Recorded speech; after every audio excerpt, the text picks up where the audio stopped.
Bíblias, por gentileza, no primeiro livro da Bíblia Sagrada, livro do Gênesis, capítulo de número 4, versículo de número 25. Glória a Jesus. Capítulo de número 4, quem tiver Bíblia, por favor, versículo de número 25. Versículo 25, versículo de número 26. Quem achou a porção sagrada, diga: achei um tesouro. Amém, graças a Deus. Verso 25 do capítulo 4. Novamente Adão teve relações com sua mulher, e ela deu à luz outro filho, a quem chamou Sete, dizendo: Deus me concedeu um filho no lugar de Abel, visto que Caim o matou. Também a Sete nasceu um filho, a quem deu o nome de Enos. Nessa época, começou-se a invocar o nome do Senhor. Quem pode dar graças a Deus por esta palavra? Amém? Diga para o seu irmão o número. Diga para o seu irmão: o número não é tão influente o quanto a qualidade. Diga assim para ele: se você veio disposto a dar glória, este é o lugar para você poder glorificar a Deus. Só para quem veio para dar glória ao nome do Senhor Jesus. Queridos irmãos, nessa noite Deus depositou essa palavra no meu coração, ainda quando estava aqui na tribuna. Eu louvo a Deus porque quando nós deixamos os nossos ouvidos serem instrumentos de Deus, também conseguimos discernir e entender quando Deus fala aos nossos corações, naquilo que a qual possa vencer necessidade. Posso dizer, talvez não de todos, mas pelo menos daqueles a quem, por de certo, a palavra há de cair em seu coração como semente. E Deus propôs em meu coração esta palavra para poder então delegar-nos algumas verdades que Deus quer nos revelar por meio desse texto. Quando nós lemos o versículo de número 25 e versículo de número 26, são comentado pelo menos o nome de 6 personagens, ou por que não dizermos de 5 personagens. Primeiro personagem Adão. Segundo personagem, Adão e Eva. Segundo, terceiro personagem, temos Abel. Quarto personagem, Caim. E por último, nós temos o personagem 7, só apenas no versículo de número 24. Tendo em vista que depois de 7, o mesmo texto que está inserido no versículo de número 26, vai então nos confiar, dizendo que veio depois de 7 um por nome de Enos. Mas o que me leva, queridos irmãos, a tratarmos desse texto hoje, nesta noite, é o que porventura fizera com que então dentro desse texto pudesse estar inserido um contexto, onde que de certa forma é comentado o nome de Caim e Abel, que nós bem entendemos que o capítulo de número 4 se narra-se em seu epígrafe, pelo menos o que nós entendemos, quando Moisés ele descreve o capítulo de número 4, narrado pelo próprio Deus, em revelação a Moisés. Deus ele faz questão de fazer Moisés escrever: coloque aí, por favor, que nasceu 7, mas 7 ele veio no lugar de Abel, a quem, por sua vez, Caim o matou. E nós podemos tratarmos hoje, nesta noite, sobre algumas orientações de Deus, quando Deus ele faz questão de então mandar com que Moisés ele frise as palavras de Eva, a primeira mãe de todos, ou a mãe de toda a humanidade, quando ela então vai e fala que Deus ele deu um outro filho no lugar daquele a quem de certa forma havia sido tirada a sua vida. E eu começo então a trazer e recapitular e a retratar a história desses 2 rapazes por nome de Caim e de Abel. E eu procuro ver algo de excelente, a procurarmos entendermos algumas finalidades de Deus. Se nós olharmos o capítulo de número 4 ao versículo de número 1, Deus ele vai então dando início à genealogia após a cadência do pecado, após o homem ter concebido o pecado dentro do jardim do Éden. Deus então ele vai dar uma linha, ou então uma linha do tempo genealógica, aonde Adão e Eva, depois deles terem coabitado entre si, vem então a oportunidade de filhos, e por estes filhos nós vemos Caim e Abel.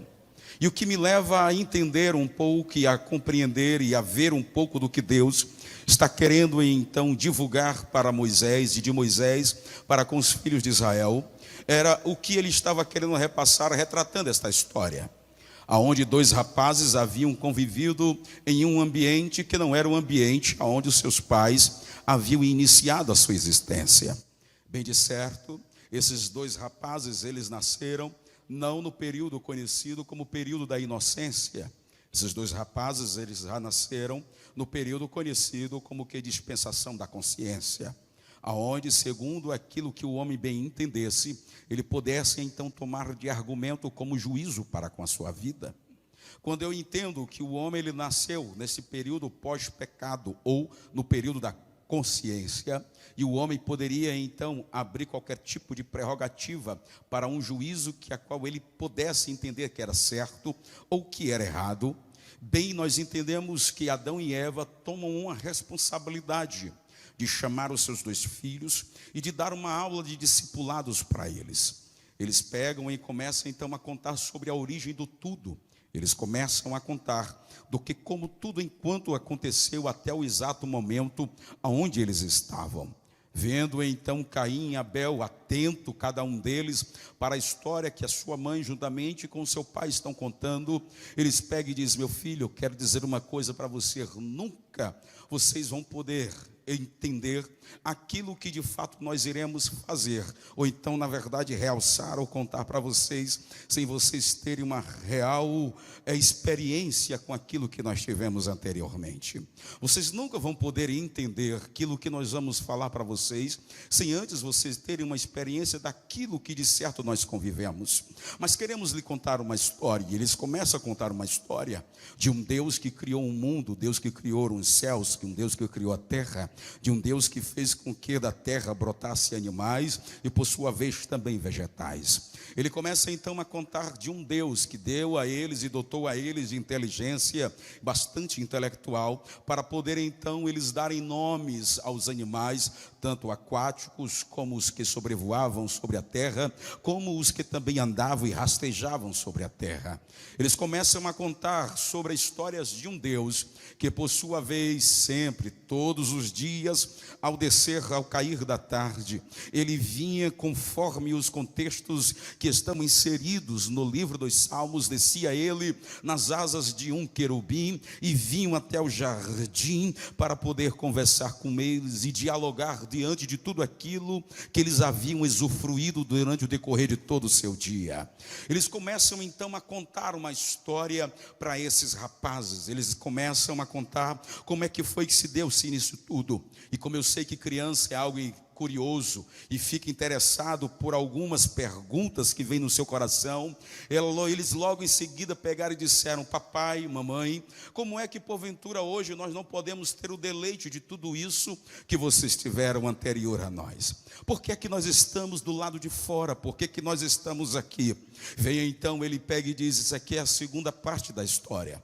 Um dia estava a sua mãe e eu estando também junto com ela no jardim, porém ela se ausentando de mim, houve uma certa conversa com uma conhecida como serpente, e nesta conversa ludibriou ela, e nesta ludibriação ela comeu da árvore que nós fomos proibidos de comer do seu fruto, que era da árvore da ciência, onde tinha conhecimento do bem e do mal. E ela comendo, de certa forma, logo de forma efetiva, ela não recebeu a descarga daquilo que a qual posteriormente veio à tona quando ela me ofereceu também um fruto e eu pude comer daquele fruto.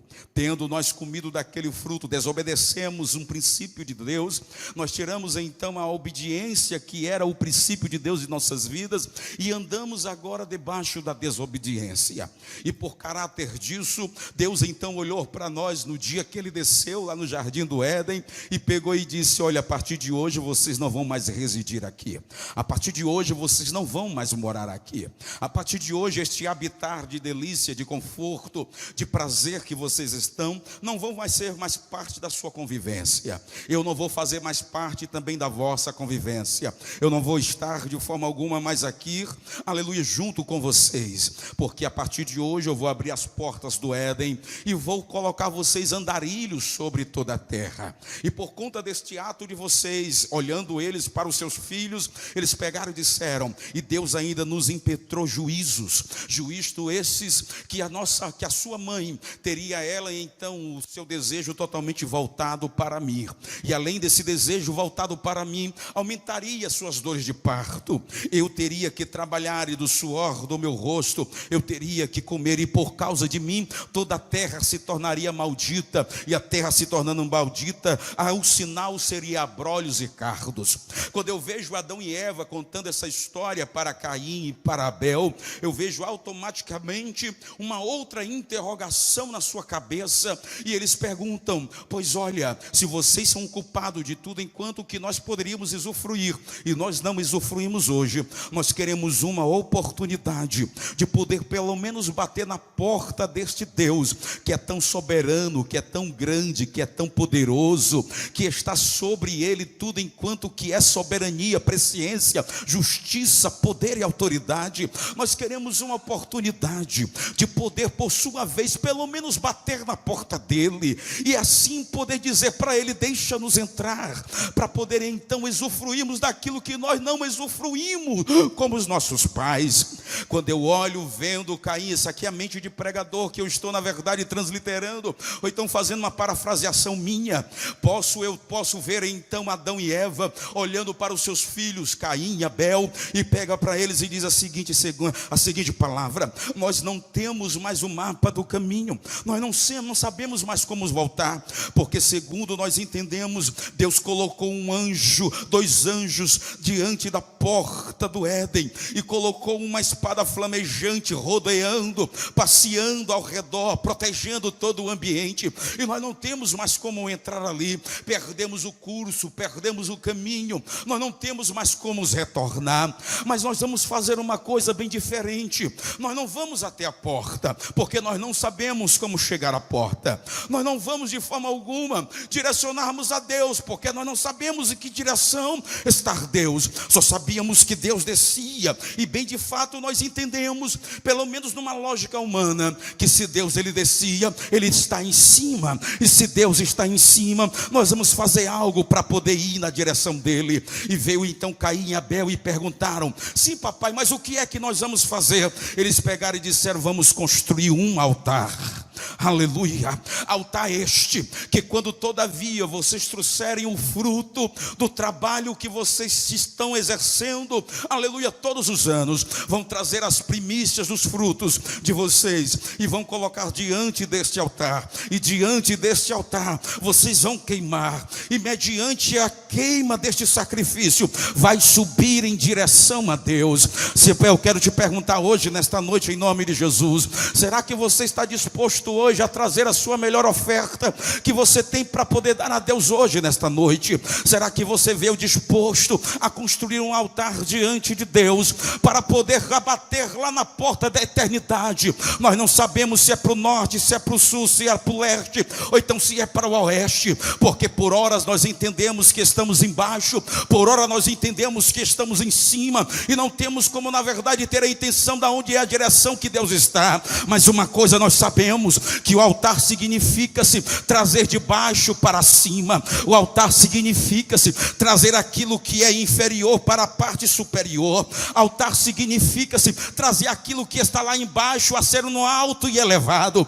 Deus está querendo que hoje, nesta noite, possamos vir sair dessa dimensão inferior, desta dimensão de baixo, dessa dimensão onde nós nos sentimos totalmente precariamente pecadores, e possamos ainda chegarmos aqui embora que pecadores, mas batendo na porta dele dizendo, papai, nós queremos entrar, nós queremos conversar, nós queremos termos intimidade contigo como nossos pais tiveram, nós queremos vermos a ti.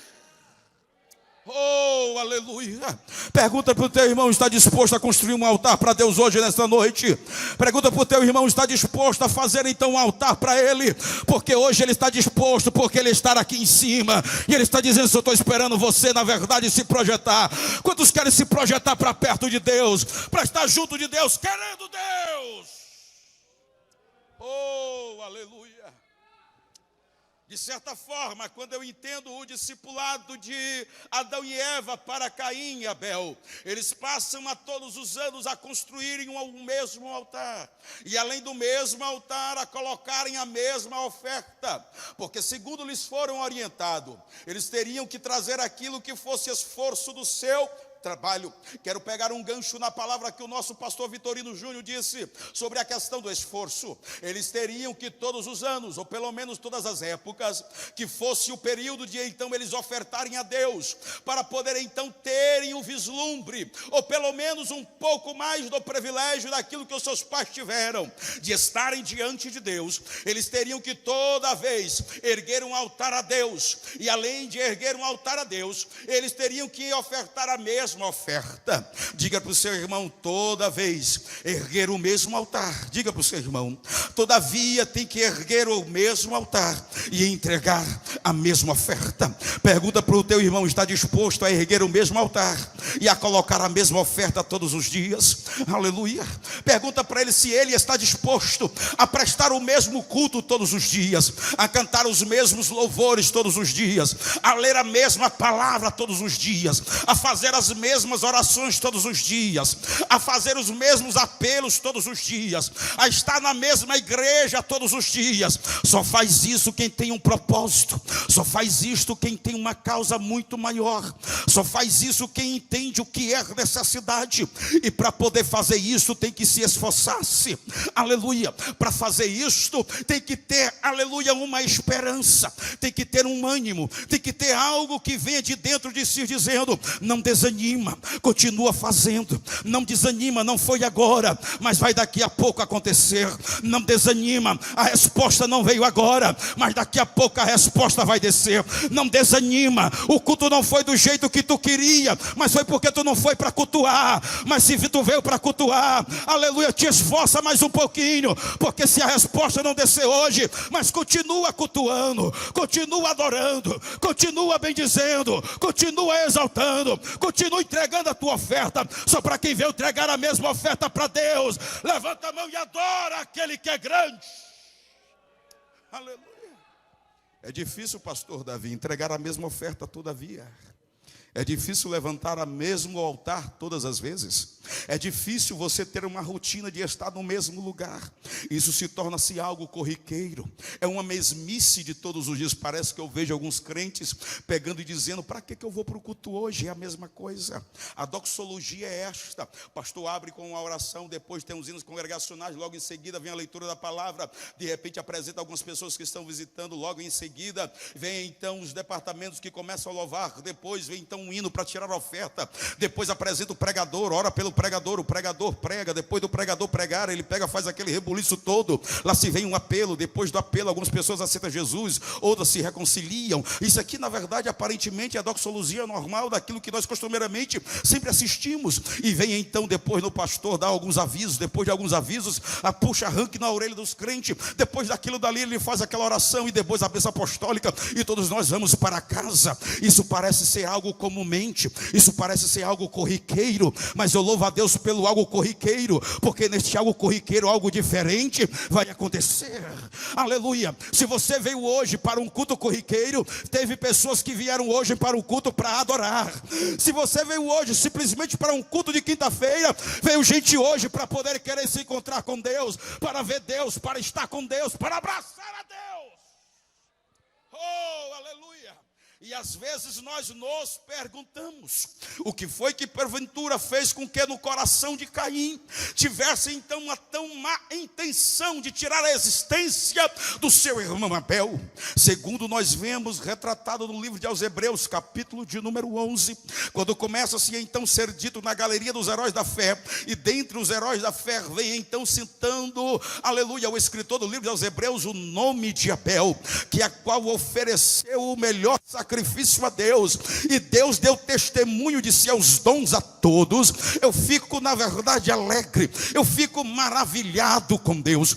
Porque na verdade o sacrifício, ele não começa quando nós levantamos o altar. O sacrifício não começa quando nós separamos a melhor oferta. O sacrifício, ele começa no interior do homem, na alma do homem, na sede do entendimento do homem. Quando ele pega e toma uma iniciativa de dizer: Deus, não importa que o dia hoje não foi bem, não importa, Deus, se o dia hoje não colaborou comigo, o que importa é que eu vou para te adorar, o que importa é que eu vou te glorificar. Não importa se você ficou desempregado no dia de hoje, não importa se faltou comida para alimentar a família, não importa se a luz foi cortada, se a água foi na verdade cortada, não importa se nada não vai bem, faz que nem a mulher sunamita, chega diante do profeta e diz: tudo vai bem, porque o importante não era aquilo que está em sua volta, o importante é o culto que você vai prestar a Deus, o culto que você vai prestar a Deus. Só quem veio prestar um culto verdadeiro a Deus, que bênção, preste um culto hoje verdadeiro diante de Deus.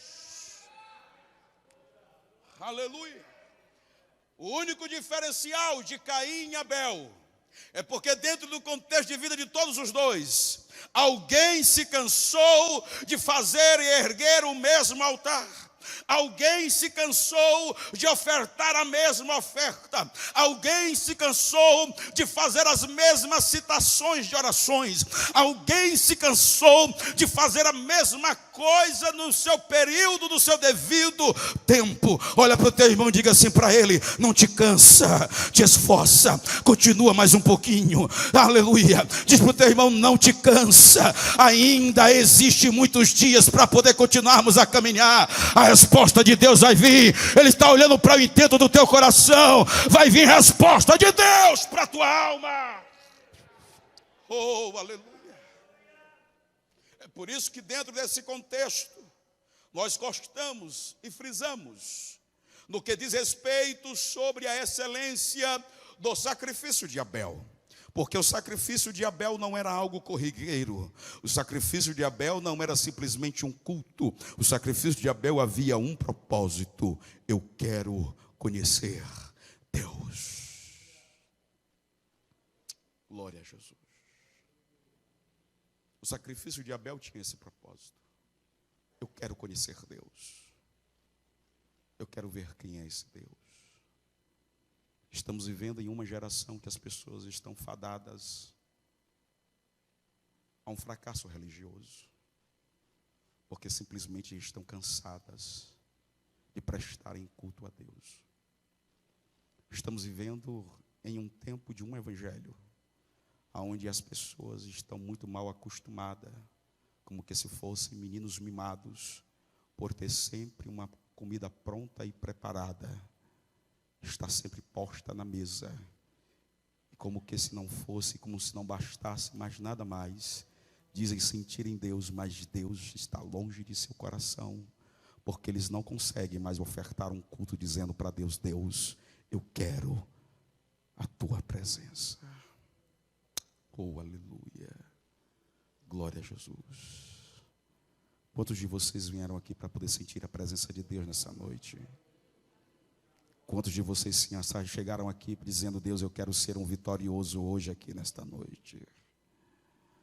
Davi, ele disse uma vez em um de seus salmos: Senhor, eu posso estar em qualquer um outro lugar, mas na tua casa é melhor do que em 1000 qualquer outros lugares. Glória a Jesus. Um dia Asaf, atribulado e perturbado no seu coração por conta da riqueza e da prosperidade do ímpio, aleluia, vendo o seu povo padecer, ele então entra no templo, e quando ele entra no templo, ele se encontra com Deus, e Deus manifesta toda a sua glória. Se você veio hoje aqui nesta noite para poder se encontrar com Deus, este é o lugar certo. Porém, você não pode estar enfadado de dar aquilo que Deus quer receber de você hoje.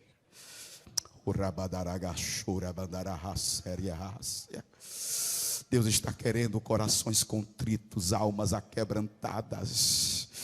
Nós estamos cansados de vivermos de histórias, de contos que a qual na verdade as pessoas nos diziam que os mais antigos faziam. É tempo de nós vivenciarmos a história e não de vivermos contando história. É tempo de nós, na verdade, deixarmos de termos a síndrome de Caim, que é a síndrome do que na verdade não tem mais esperança de então poder ver Deus, de querer Deus, de estar com Deus e de prestar um verdadeiro culto a Deus. Mas nós temos que termos o coração de Abel, que mesmo ainda na sua morte, o seu sangue continua clamando e adorando o nome do Senhor Deus.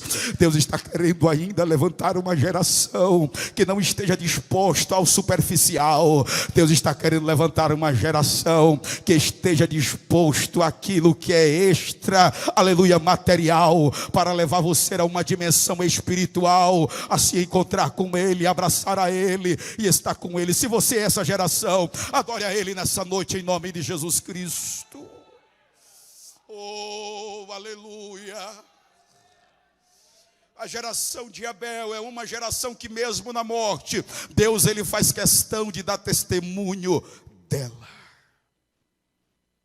A geração de Abel é uma geração que Deus mesmo ainda na morte, ele fez, não tem problema, mesmo tirando aquele que tem um coração e um propósito de querer estar comigo, eu faço gerar, nascer, crescer uma outra geração que vai continuar me adorando, me glorificando, me exaltando, me dizendo, me bendizendo na terra.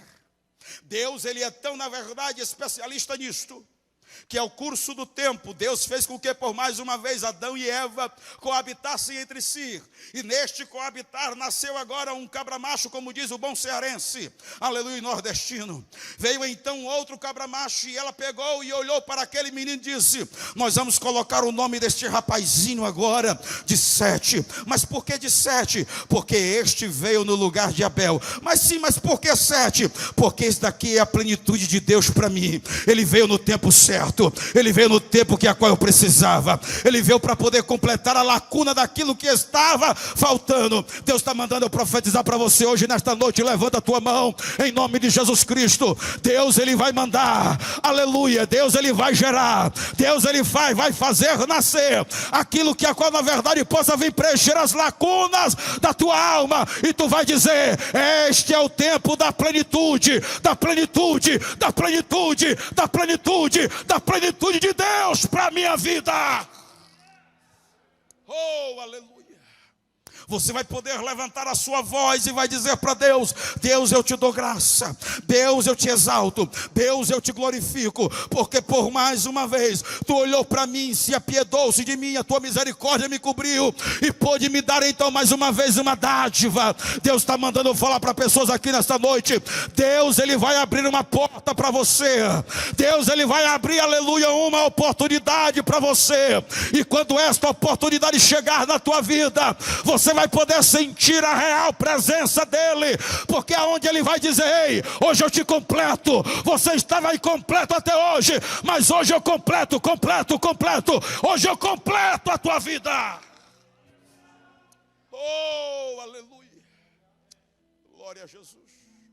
Sete, ele nasce com um propósito de preencher a lacuna daquele que a qual adorava e glorificava o nome do Senhor. Quando Sete ele nasce com esse propósito, e depois da canção de Eva, depois desse cântico poético de Eva, dela então agradecer a Deus pela oportunidade da existência de Sete, o texto de número 26 vai dizer que depois de Sete veio também Enos, e o povo, ou o mundo, ou as gerações, ou as pessoas voltaram a invocar o nome do Senhor. Se põe de pé, por favor, nesta noite. Glória a Jesus. Deus do céu. Deus ele vai fazer a tua geração ser produtiva. Glória a Jesus. Ei, preste atenção nisso aqui que eu estou te dizendo. Deus ele vai fazer a tua geração ser uma geração produtiva. Essa tua geração ela vai ser tão produtiva que ela vai servir de exemplo para legados futuros, que daqui a pouco vão de olhar para você e dizer assim: nós estamos aqui porque Ele nos ensinou a ser isto que nós somos. Deus está mandando te dizer hoje, por esta palavra, em nome de Jesus Cristo, o teu ventre espiritual, ele vai se abrir. E a partir desse princípio que o teu ventre espiritual vai começar a se abrir, ele vai começar a gerar muitos frutos. Entenda uma coisa, são frutos, não é o fruto, são frutos. Porque o texto diz que depois de Sete veio Enos, e nesta época de Enos o povo, as pessoas, todos que estavam em sua volta, começaram a invocar o nome do Senhor. Deus vai fazer deste fruto, desta semente que está sendo plantada hoje, quando ela começar a germinar, ela vai começar então a proliferar, a se multiplicar. Aleluia. E ele está dizendo ainda mais: e vai nascer aqueles que também vão poder exaltar, glorificar, bendizer. Vai nascer missionários, vai nascer pregadores, vai nascer pastores, vai nascer cantores, vai nascer homens de Deus. Não é pessoas com qualquer índole e qualquer caráter. Vão nascer pessoas que sejam segundo o desejo de Deus. Para quê? Para poder continuar a geração daqueles que invocam o nome do Senhor. Ei, Deus está mandando dizer para famílias hoje, nesta noite, ele vai chegar lá no teu lar, e aquela terra que estava seca, aquela terra que estava estéril, aquela terra que aparentemente não tinha condição de produzir, Deus está dizendo, vai começar a produzir, vai começar a chover, vai se tornar molhada. Aleluia, a semente vai brotar, e quando essa semente brotar, vai nascer muitos frutos. Aleluia. Quem pode acreditar nesta palavra profética? Deus está dizendo, vai nascer uma geração que invoca o nome do Senhor.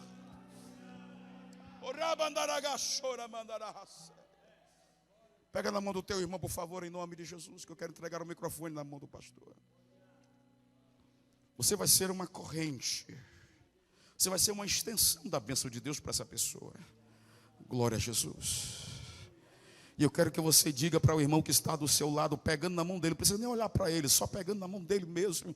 Você vai dizer, tudo aquilo que te faltava, Deus vai te completar hoje, nesta noite. Glória a Jesus. Você pode ter assim, mas pastor, até os pastores que estão aí em cima, eu não sei a necessidade deles, quem sabe é Deus. Aleluia. Mas você pegue na mão do seu irmão aí e diga para ele, olha, aquilo que te faltava, Deus hoje vai passar a te completar hoje, em nome de Jesus. E diga assim para ele, aquilo que Deus completa, aleluia, é algo perfeito.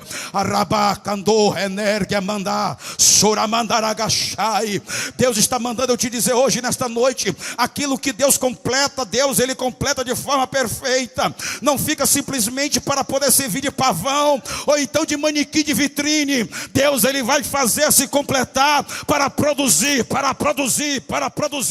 E tudo aquilo que está sendo completado hoje, nesta noite, Deus manda eu te dizer com a autoridade do Espírito Santo e da palavra, te prepara por esses dias, porque aquilo que era 10 vai se tornar em 20, o que era 20 vai ser 40, o que era 40 vai ser 80, o que era 80 vai ser 800, mas a matemática de Deus vai continuar acontecendo de multiplicar, só para quem acredita e recebe esta palavra. Oh, aleluia. Glória a Jesus Cristo. Quem está sentindo Deus ainda aí, por favor, em nome de Jesus.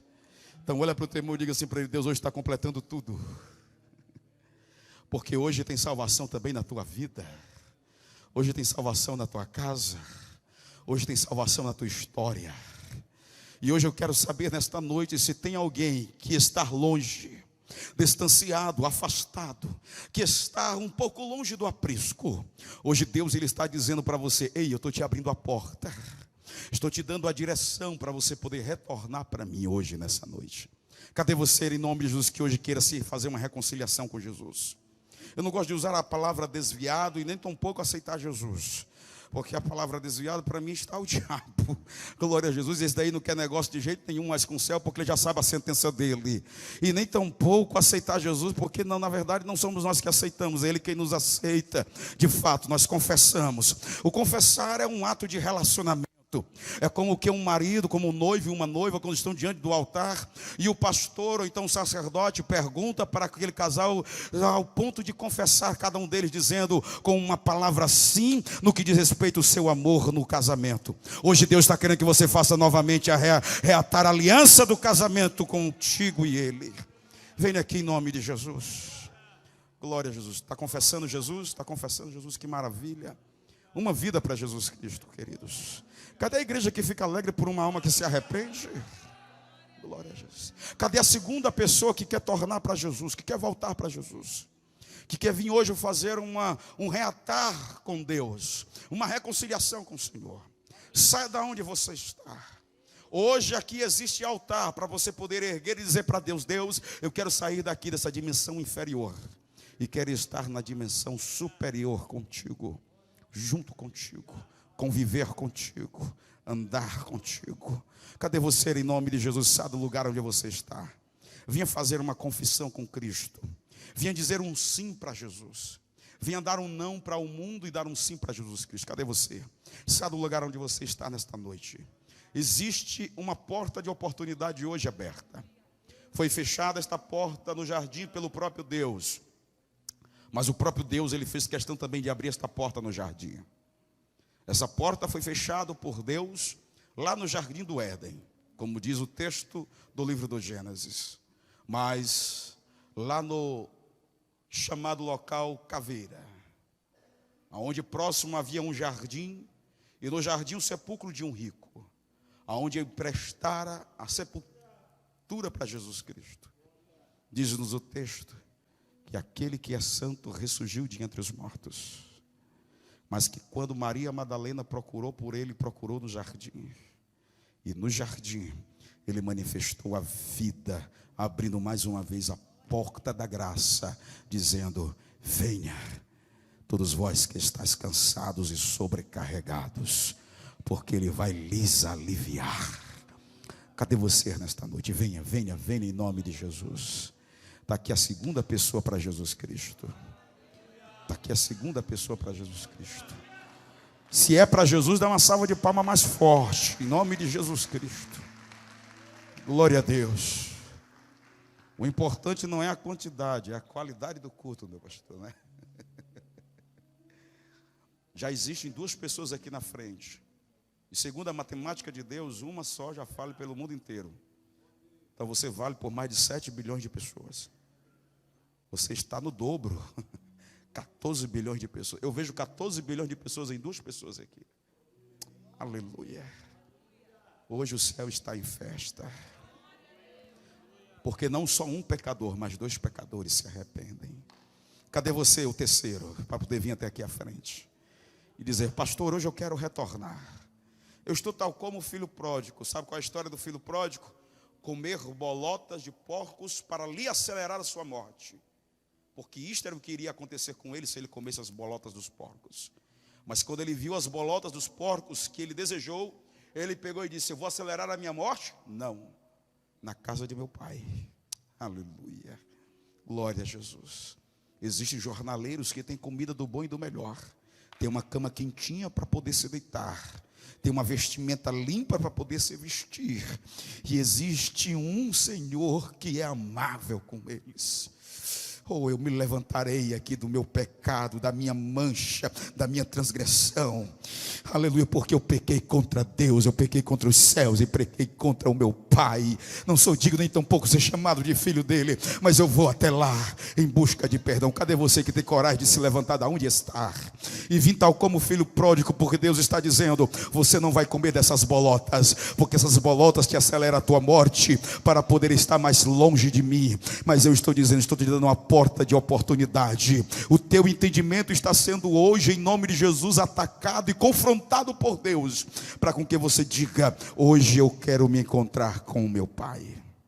Cadê você? A terceira pessoa que quer se encontrar com Jesus. A terceira pessoa que quer voltar para Jesus. A terceira pessoa que quer aproveitar a oportunidade. Cadê você? Tem mais alguém porventura que queira vir? Escute isso. Deus está te dando hoje. O amanhã nós não temos. Isso é uma certeza que nós temos. Que o amanhã nós não temos. O hoje era o futuro do ontem. E o ontem era o nosso presente hoje. E o ontem já não temos mais. E o nosso presente aproveitamos com a oportunidade que a nós é dada. Aproveite hoje, que a porta ainda está aberta.